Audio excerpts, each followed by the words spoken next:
Hello children, myself Jagdamba Singh welcomes you all in political science class. We are continuing chapter number 1, the Cold War and non-aligned movement, and this is the 8th part. And relating this chapter, this will be the last video.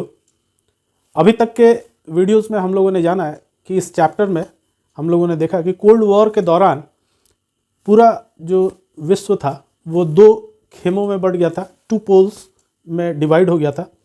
एक पोल जो था वो US के साथ था और दूसरा USSR के साथ था, और न्यूक्लियर वेपन को लेकर उनमें हमेशा टेंशन व्याप्त रहा और ऐसा लगता था कि कभी भी वो फुल फ्लेजेड वॉर में चेंज हो सकता है।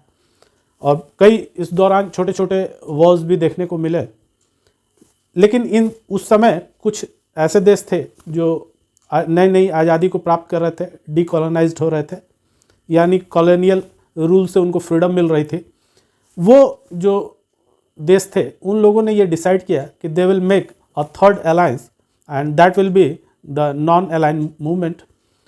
और इस तरह हम लोग देखते हैं कि उन 5 मुख्य देशों ने मिलकर उसको फाउंड किया, नॉन अलाइन मूवमेंट को, और उसमें से फाउंडर देशों में से एक इंडिया भी था।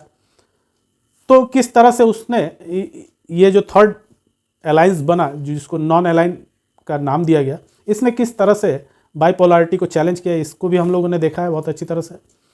उसके बाद ये पूरे कॉन्टेस्ट को, यानी पूरे कोल्ड वॉर के दौर को हम लोग इंडिया के संदर्भ में आज के वीडियो में जानने वाले हैं कि India and the cold war. आज का टॉपिक है India and the cold war, कि कोल्ड वॉर के दौरान इंडिया के कॉन्टेस्ट में कोल्ड वॉर को देखेंगे कि आखिर इंडिया कहाँ एग्जिस्ट करता था इन द कोल्ड वॉर। तो आइए शुरू करते हैं लेसन को। As a leader of NAM, India response to the ongoing cold war was twofold. इसको समझने के लिए कि India as a leader of NAM, non align movement, India का क्या रोल रहा, इसको समझने के लिए हम लोग 2 चीज़ों को समझते हैं। First, India should stay away from the two alliance. India का हमेशा ये इनिशिएटिव रहा कि ये जो 2 पोल्स हैं सुपर पावर्स के, इनका एलाई नहीं बनना है इंडिया को, ये इंडिया मानकर चलता रहा। और सेकंड था कि India rise it's voice against the newly decolonise countries becoming part of the ally. और ये जितनी भी उस समय न्यूली इंडिपेंडेंट जिनको मिल रहा था, डीकोलोनाइज्ड हो रही थी जो कंट्रीज़, उनको हमेशा इस अलायंस में का मेंबर बनाने के लिए इंडिया का प्रयास हमेशा जारी रहा है इस दौर में। और इंडिया ने बहुत सारे देशों को, जैसे कि हम लोगों ने देखा भी है इस बुक में, इस चैप्टर में हम लोगों ने पढ़ा भी कि 120 से ऊपर जो स्टेट्स थे वो इसके मेंबर बन चुके थे 2016 तक। तो ये काफ़ी बड़ा अलायंस बन चुका था। तो ये प्रयास ही था इन फाउंडर देशों का जो इतने इसके मेंबर्स बने। India's policy was neither negative nor passive. India कभी इसको लेकर के निगेटिव नहीं रहा और हमेशा इसकी सोच रही कि Nehru remind the world non alignment was not a policy of feeling away, यानी कि इग्नोर रहने के लिए ये एलाई नहीं बना था। और इसको हमेशा जवाहरलाल नेहरू ने हमेशा इस बात को बताया कि ये एलाई जो बनी है, नॉन एलाई मूवमेंट जो बना है, इसका बहुत महत्वपूर्ण रोल है, क्योंकि हम लोग देखते हैं कि बहुत सारे मीडिएशन में इसने काम किया उस दौरान। और यही नहीं, उसने पॉवर्टी से रिलेटेड जो कंट्री का इश्यूज था, जो छोटे छोटे कंट्रीज जुड़े हुए थे नैम में, उनका पॉवर्टी से रिलेटेड जो इश्यूज रहे, इकोनॉमिक इश्यूज रहे, उसको भी नॉन अलाइन ने खड़ा करने का काम किया, राइज करने का काम किया उसको, और विश्व पटल पर उन बातों को लेकर के आए। तो ये बहुत इंपॉर्टेंट था। और सबसे इम्पॉर्टेंट चीज़ ये था कि उन 2 जो ब्लॉक्स बने थे उससे बिल्कुल अपने इंडिपेंडेंस को ये लोग बचाने में कामयाब रहे। तो India try to reduce differences between the allies and prevent full scale war. India का हमेशा ये प्रयास रहा कि कभी इन 2 पोल्स के बीच में फुल वॉर एक्सकलरेट ना हो। इस चीज़ का हमेशा इंडिया ने ध्यान रखा कि कभी फुल फ्लेजेड वॉर ना हो जाए, क्योंकि कभी भी वो न्यूक्लियर वॉर में कन्वर्ट हो सकता था और इस चीज़ को सारे देश समझ रहे थे वर्ल्ड के। तो इंडिया और जो और कंट्रीज थी नॉन अलाइंड मूवमेंट में शामिल, उन सबों का प्रयास ये रहा कि दोनों आपस में सुपर पावर्स टकराए नहीं, इस बात का ध्यान इन लोगों ने रहा और हमेशा वॉर्स के बीच में इन लोगों ने मीडिएटिंग करने का काम किया। Indian diplomats and leaders communicate and meditate between cold Wars. Cold war के दौरान इंडिया ने कई बार मीडिएशन का काम भी किया, जैसे कि हम लोग कोरियन वॉर में देख सकते हैं जो 1950 में हुआ, जो दो कोरियन कंट्रीज में डिवाइड हो गया था, उसको लेके काफ़ी टसल रहा और उसमें निगोशिएशंस में इंडिया ने मीडिएट किया। तो हम लोग देख रहे हैं कि इंडिया जो है उसमें पार्टिसिपेट करता था। It's importance to remember that India choose to involve other members of the non align group in the mission. और यही नहीं, और जिस तरह का व्यवहार रहा इंडिया का, इसने और भी नॉन अलाइन कंट्रीज को प्रेरित किया कि आप भी इसी राह पे चलिए। ये एक बहुत इम्पॉर्टेंट रोल रहा इंडिया का उस समय कि नॉन अलाइन कंट्री के लिए क्या सही दिशा हो सकती है, वो बताने का काम भी इंडिया ने किया। India repeatedly tried to activate those regional and international organizations which were not a part of the alliance led by US and USSR। ऐसे ऑर्गेनाइजेशंस जो यूएस और यूएसएसआर के पार्ट्स नहीं रहे उस दौर में, उनको उठाने का प्रयत्न नॉन अलाइन मूवमेंट ने हमेशा किया और उसमें इंडिया अग्रणी था, आगे बढ़ के वो इन सब चीज़ों में पार्टिसिपेट कर रहा था। तो ऐसे ऑर्गेनाइजेशंस जो यूएस और यूएसएसआर से प्रेरित नहीं थे, उनको काफ़ी उठाने का प्रयत्न भी इस ऑर्गेनाइजेशंस ने किया और इंडिया उसमें सबसे आगे रहा।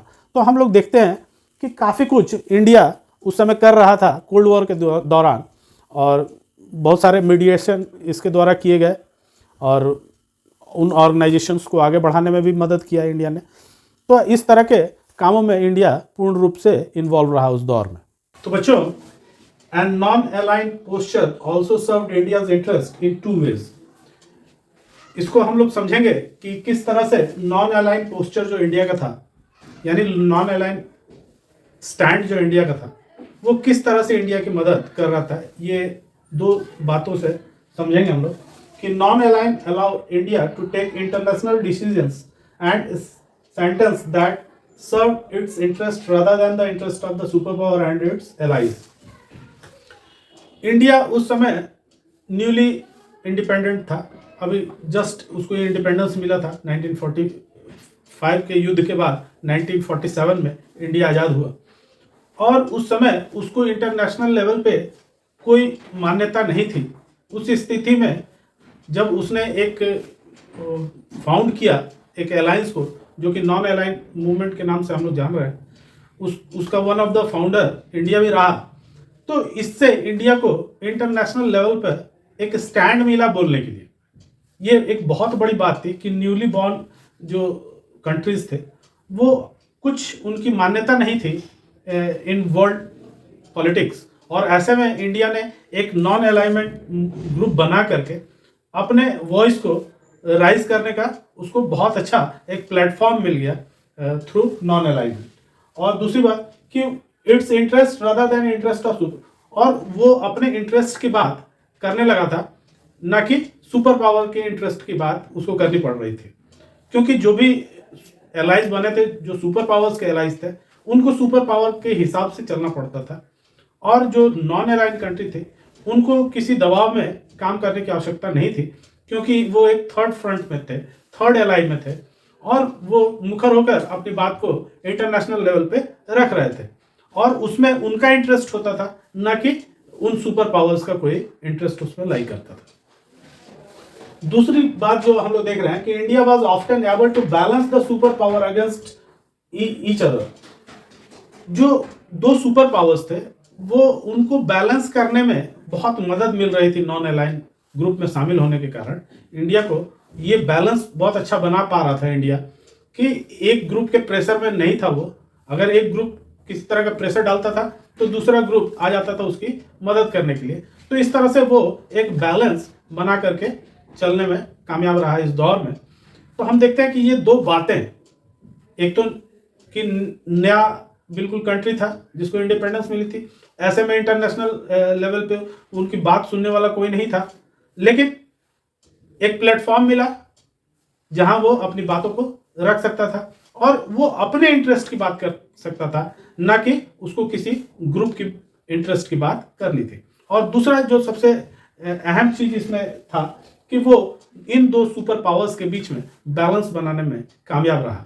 तो इंडिया को इससे काफी बेनिफिट हुआ कि वो नॉन अलाइंड मूवमेंट का सदस्य रहा। अब हम लोग देखेंगे criticism of Indian non aligned policy. तो इंडिया का जो नॉन अलाइंड पॉलिसी रहा उसके क्रिटिसिज्म भी बहुत सारे हुए, उसको बहुत लोगों ने क्रिटिसाइज भी किया।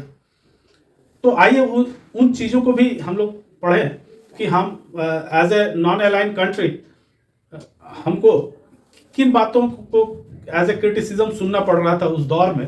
तो उसको समझते हैं हम लोग कि India's non alignment was said to be unprincipled. ये कहा जाता था कि इंडिया का जो नॉन अलाइन प्रिंसिपल है वो अनप्रिंसिपल्ड है, यानी कि उसकी कोई प्रिंसिपल है ही नहीं। In the name of pursuing it's national interest, ये कहा जाता है कि वो अपने यानी इंडिया अपने नेशनल इंटरेस्ट के लिए India, it was said, often refused to take a firm stand on the crucial international issue। वो जो इंटरनेशनल इश्यूज होते हैं उस पर खुल करके सामने नहीं आता है इंडिया। उसके क्रिटिसिज्म में ये कहा जाता है कि इंडिया बहुत सारे ऐसे डिसीजंस वर्ल्ड के थे जहां वो न्यूट्रल दिखता था, कोई एफर्ट उसकी तरफ से कि किसी भी तरफ टिल्ट होता हुआ वो नहीं दिखाई देता था, वो न्यूट्रल हो जाता था।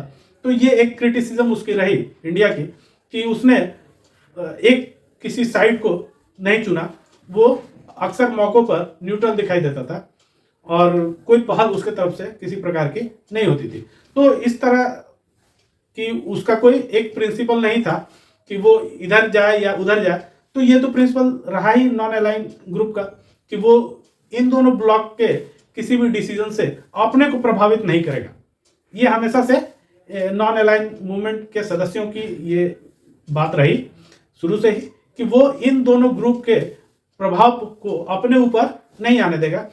भले इनका फायदा उठाया जा सकता है, बैलेंस बनाने के लिए इनका फायदा उठाया जा सकता है, बट ऐसा नहीं होगा कि इनके प्रभाव में वो कोई डिसीजंस ले पाए। तो बहुत जगह इंडिया मीडिएटिंग का काम किया, लेकिन फिर भी ऐसा नहीं था कि इंडिया चुप बैठने वाली कंट्री थी। उस समय इंडिया को एक अच्छा प्लेटफॉर्म मिला था नॉन अलाइन के थ्रू और वो अपने बातों को मुखरता से रखता था इंटरनेशनल लेवल। और दूसरी इसकी आलोचना यह है कि it is said that India criticise other for joining alliance. ये इसके क्रिटिसिज्म में कहा जाता है कि इंडिया हमेशा लोगों को क्रिटिसाइज करता रहा कि वो किसी दूसरे उन दोनों ग्रुप में से किसी ग्रुप को ज्वाइन न करे, इसके लिए पूरे वर्ल्ड को मना करता रहा।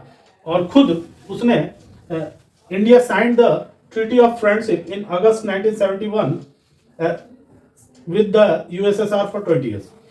उसने 1971 में, 71 का वही दौर था जब बांग्लादेश के साथ पाकिस्तान का युद्ध हो रहा था और इंडिया जो है बांग्लादेश के फेवर में खड़ा था और उसने भी पाकिस्तान के खिलाफ लड़ाई लड़ी थी।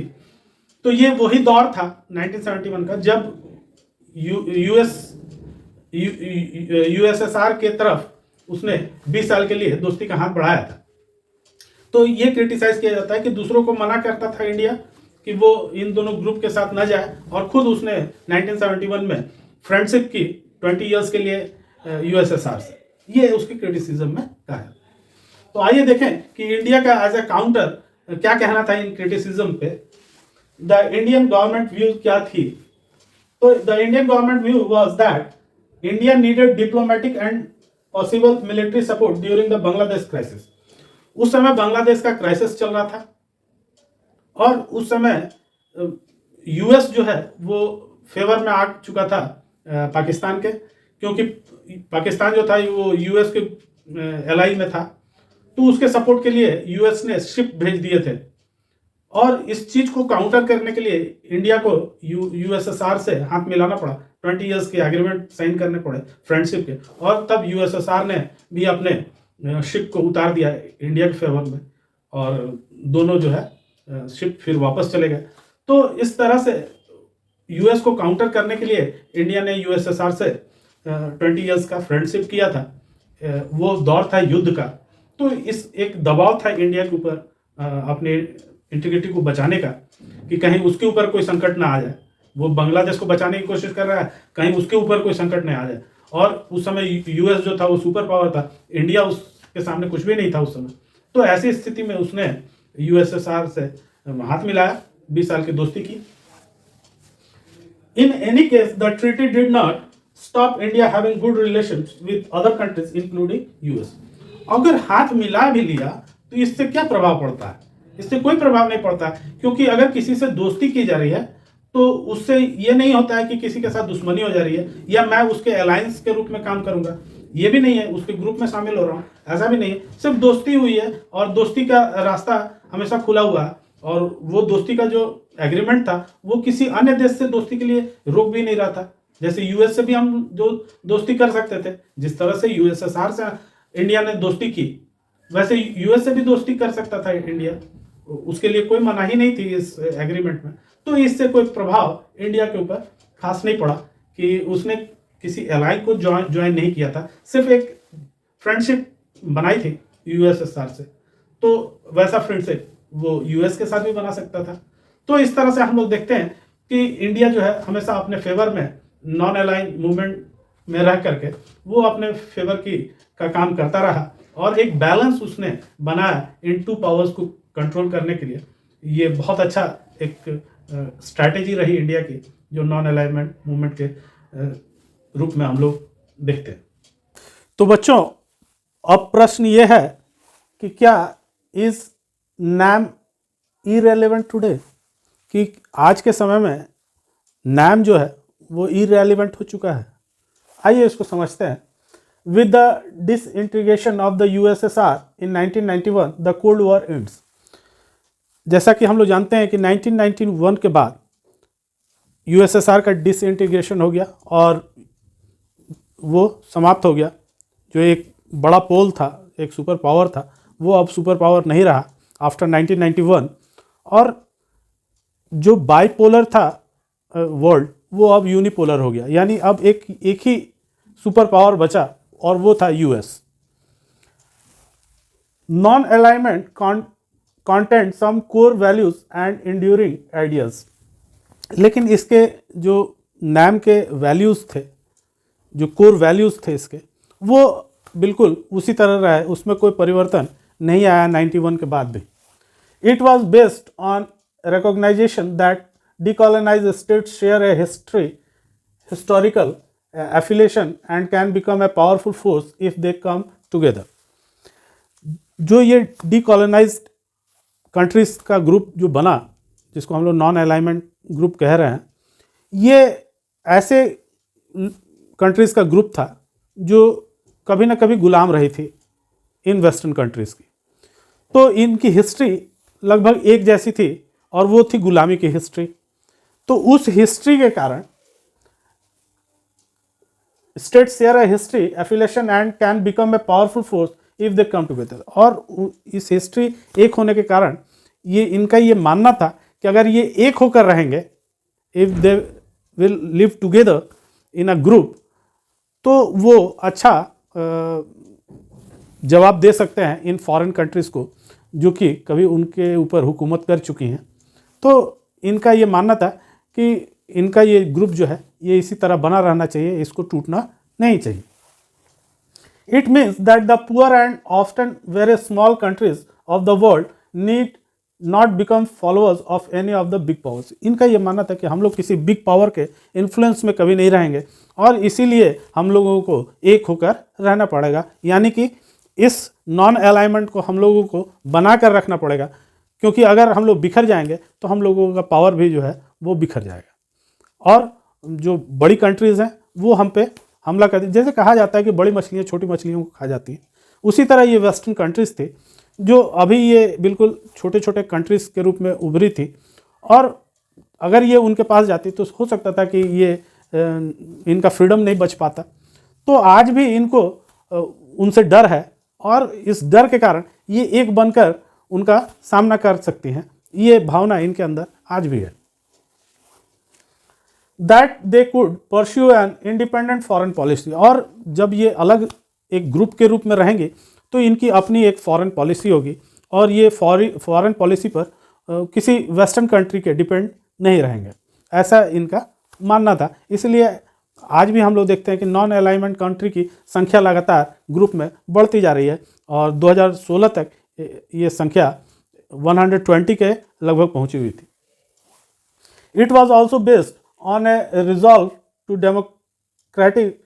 democratics the international system by thinking about an alternative world order to redress existing inequalities। और जो ये पुअर और रिच कंट्रीज़ की जो इनइक्वालिटीज़ है इसको भी फेस करना है तो इनको एक बनकर रहना पड़ेगा, ऐसा इन ग्रुप्स का मानना रहा।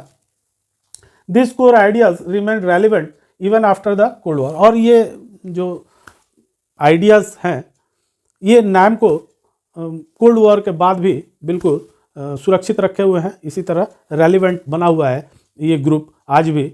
और ये पूरी तरह से यूएस जो यूनिपोलर हो गया था उसके सामने ये एक मजबूती के साथ खड़ा हुआ अलायंस हम कह सकते हैं इसको आज के दौर में। तो बच्चों, उम्मीद है आपको India and the cold war, India के रोल को कोल्ड वॉर के दौरान आप अच्छी तरह से समझे होंगे। तो इसके साथ ही ये चैप्टर भी आपका यहाँ एंड हो जाता है, फिनिश हो जाता है आपका चैप्टर। तो उम्मीद है कि आप अपने दोस्तों के साथ इसको शेयर करेंगे, लाइक करेंगे वीडियो को और सब्सक्राइब करेंगे। Thank you.